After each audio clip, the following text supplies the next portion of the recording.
আবারও আগে যেই কারণে আমরা নিগৃহীত হয়েছি।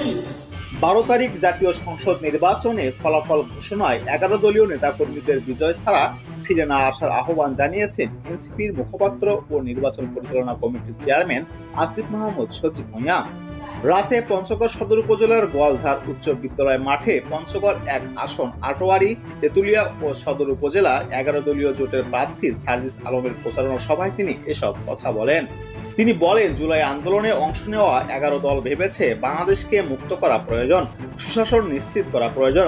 ঐক্যবদ্ধ বাংলাদেশ গড়তে গিয়ে শত শত নেতাকর্মীকে ত্যাগ স্বীকার করে এক কাতারে এসে দাঁড়াতে হয়েছে।